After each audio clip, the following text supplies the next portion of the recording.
Welcome to Nurset Academy by Dr. Ju Utterwet. In this lecture, we'll explore primary and secondary assessments, essential steps in patient care. These assessments guide nurses in identifying immediate threats to life and addressing underlying health concerns.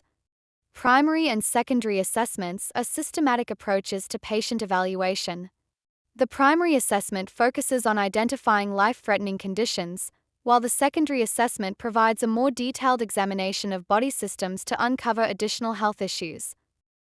The primary assessment is a rapid evaluation designed to identify and manage life-threatening conditions. Let's break down the A to E framework. A. Airway. Check if the airway is clear and patent. Look for obstructions and consider interventions like suctioning or airway support. B. Breathing. Assess the patient's breathing pattern, respiratory rate, and oxygen saturation. Provide oxygen if necessary. C. Circulation. Check for pulse, blood pressure, and signs of bleeding. Manage any life-threatening circulatory issues immediately. D. Disability.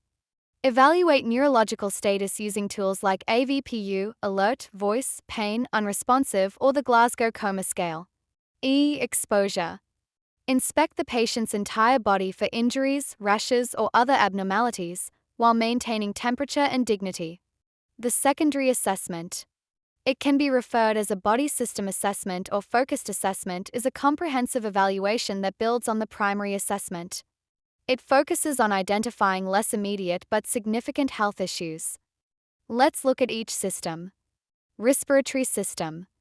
Purpose. Assess the patient's breathing and oxygenation status. Steps.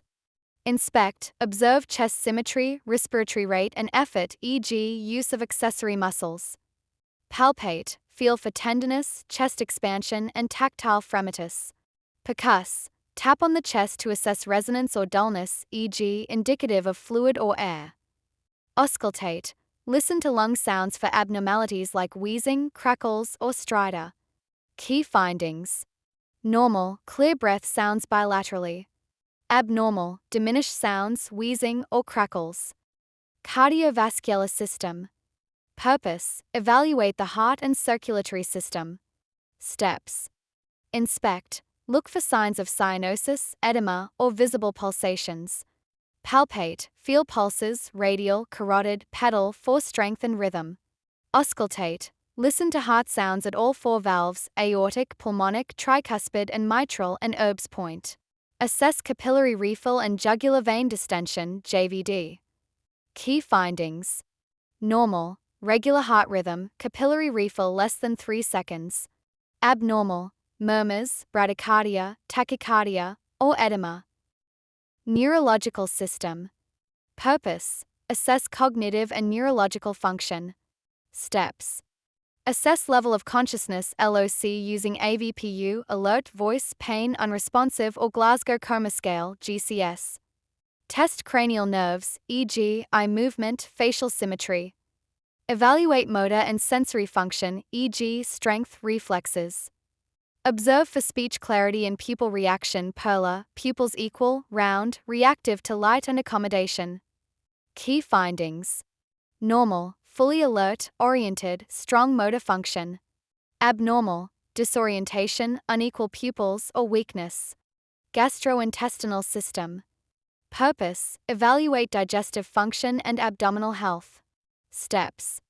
Inspect, look for distension, scars, or visible pulsations. Auscultate, listen to bowel sounds in all four quadrants, normal, hyperactive, hypoactive, or absent. Palpate, gently press the abdomen for tenderness, masses, or rigidity. Percuss, check for tympany or dullness, indicating gas or fluid. Key findings. Normal, active bowel sounds, no tenderness. Abnormal, absent sounds, pain, or masses.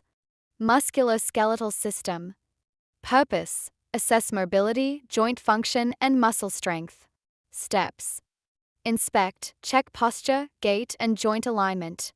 Palpate, feel for swelling, warmth, or tenderness in joints and muscles. Test range of motion, ROM, evaluate active and passive movements. Assess muscle strength, grade strength on a scale of 0 to 5, 5 being normal. Key findings. Normal, full ROM, no tenderness. Abnormal, limited ROM, swelling or weakness. Integumentary system. Purpose: examine the skin, hair, and nails for signs of systemic or local issues. Steps: inspect, assess for color, lesions, wounds, or rashes. Palpate, check for temperature, moisture, texture, and turgor elasticity. Key findings: normal, intact, warm, and evenly colored skin. Abnormal, cyanosis, jaundice, or pressure ulcers. Renal or urinary system.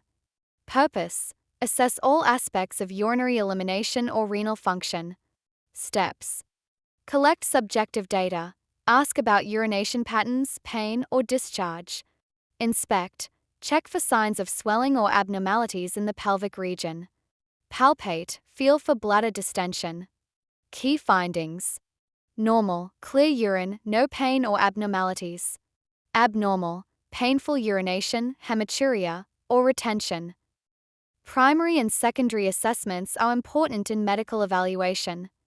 Primary assessment detects life-threatening injuries and stabilizes the patient, while secondary assessment focuses on diagnostics and treatment options after the primary assessment is completed.